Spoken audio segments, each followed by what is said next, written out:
It's actually quite unique, and there's something that I don't think I've ever seen before on a pair of golf shoes. In this video today, I'm going to give you my full honest review of the brand new Mizuno Nexlite Pro golf shoes.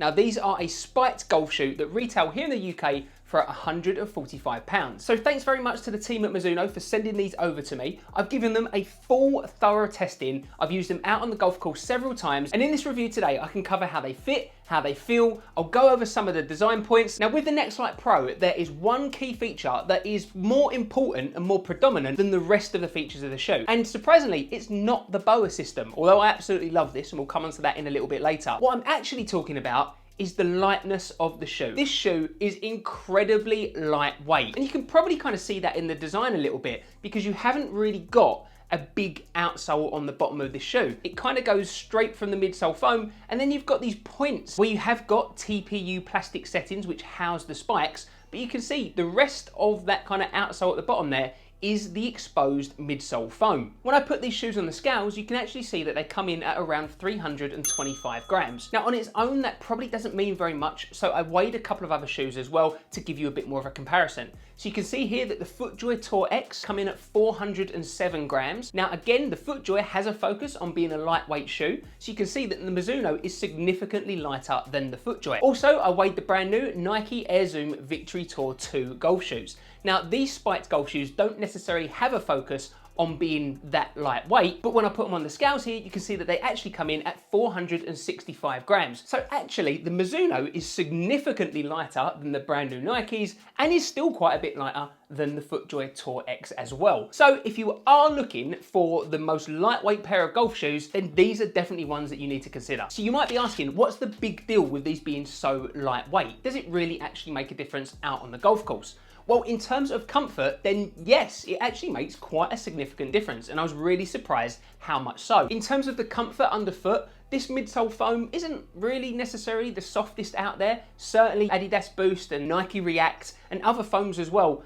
I would say are much softer than this foam here that Mizuno are using. However, with such little material in the shoe, it just feels really, really nice and comfortable still to wear out on the course on feet. So when you initially put them on, you don't necessarily think that these are going to be the softest shoes in the world. You don't really kind of sink into the ground in them. You don't get that cloud-like feeling. But once you actually start walking the course, you soon realize, wow, these are seriously, seriously comfortable. You can also see that because it hasn't got a big solid TPU frame, they're also very, very flexible on the bottom of the shoes too. Straight out of the box, I've got to say that I walked 18 holes and I didn't get any problems whatsoever. I had no blisters, no rubbing, and my feet felt fresh as a daisy afterwards. While we're talking about the comfort of the shoe, let's just move on to the ankle and the heel of the shoe here. So you can see there on the inside, you've got a nice amount of padding. The upper is a nice soft leather upper, and it felt really, really good straight out of the box, and it was incredibly comfortable out on the golf course. Didn't feel that it needed any kind of breaking in whatsoever. I've used these probably 3 or 4 times on 18 hole courses now, so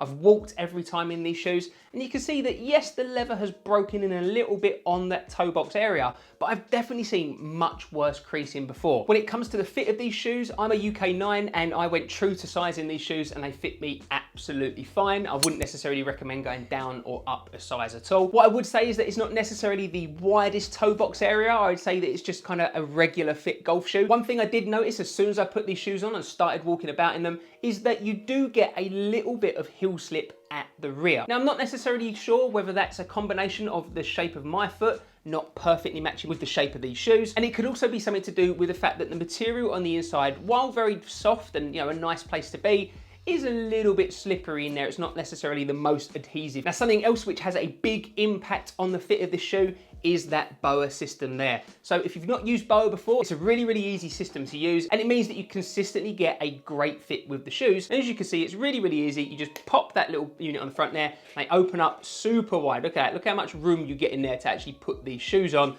And it's really, really easy. Then you just pop your shoe in, clip the button back in, and just do it up like that, and they are nice and tight and good to go. I want to spend a second talking about the grip and the traction system on this shoe, because it's actually quite unique, and there's something that I don't think I've ever seen before on a pair of golf shoes. Now, when you first look at it here, you would kind of say that it looks like a pretty standard placement of the cleats, or spikes as we call them here in the UK. So you've got 6 of them placed there, 2 right at the front, 2 across the midfoot, and 2 at the heel of the shoe. You can see here that they kind of grip more on one side, compared to the other there. And again, they have been placed in specific ways. So you can see here at the front, all the claws are kind of pointing to the front there. And then at the heel of the shoe, they're actually pointing both in the same direction, but sideways. Now, interestingly, when I actually looked at the other shoe, they're not the same. So you can see on the right-hand shoe, the spikes at the front are kind of pointed a little bit more sideways, whereas the spikes on the left are pointing straight forwards. And again, at the heel, they're actually pointed in opposite directions. Now, that's really interesting to me. And I think there can only be one explanation for it. Mizuno thinks that's what gives you the best grip on your golf shoes during your golf swing. However, I can only assume that that's been designed with a right-handed golfer in mind. Maybe it's left-handed, I'm not sure, but I would assume it's for a right-handed golfer because I just think more of the population is right-handed, I think. I might need to Google that. If you're a left-handed golfer, the spikes are going to be pointing in completely opposite directions compared to if you're a right-handed golfer. Let me know down in the comments, what do you think? Have you ever seen anything like that before on a pair of golf shoes? Now, if you're enjoying this video and finding it helpful, then make sure you smash that like button. You can see here that you've got the metallic running bird logo here on the side. Did you know that was called the running bird logo? I didn't until I looked at the Mizuno website. What you have got, if you take a closer look here, is that you've got a grid stitching pattern going up the side of the shoe there, and that runs right the way around the bottom of the heel and right the way to the inside as well, and back up down the other side. So you have got a little bit of texture on this shoe. Looking closely at the boa system, you can actually see that it is a material. It's not a hard plastic or a metal. You've got material structure there on the boa that's got a little bit of a speckled pattern on it as well. And if you take a closer look at the heel, then again, you've got a little bit of a crisscross pattern going on, and it's got kind of a plasticky material over the front of it. This is a very understated, quite classy looking golf shoe. I think it looked great in terms of wearing it with a pair of trousers. I wore them with a pair of grey trousers out on the course, but also because they are very, very low profile, you can easily wear these with a pair of shorts on the course as well. One thing that did strike me with these when I first set eyes on them is that because they haven't got a big TPU outsole on the bottom, they do look quite squat, I would say, almost like there's a bit of the shoe missing kind of thing. But to be honest, you just kind of get used to that after a little while. Let me know down in the comments, what do you think of the look of these shoes? I did my full waterproof test, and as you can see here, the upper is totally waterproof.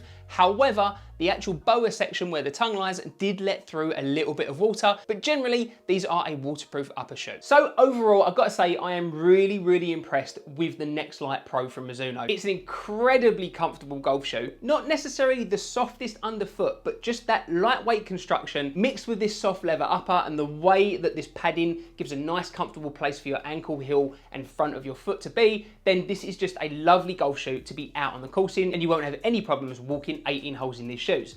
Also, it gives really, really good traction and is nice and stable as well. Plenty stable for pretty much the vast majority of golfers out there on a golf course, certainly stable enough for me. And at £145, I think it's actually quite reasonably priced. If you are interested to see more of the Mizuno range, then I will shortly be filming a preview of the whole Mizuno 2021 range. And don't forget to subscribe to my channel if you haven't already, so you can keep up to date with all my latest reviews of golf shoes and tech right here on Golf Guy Reviews.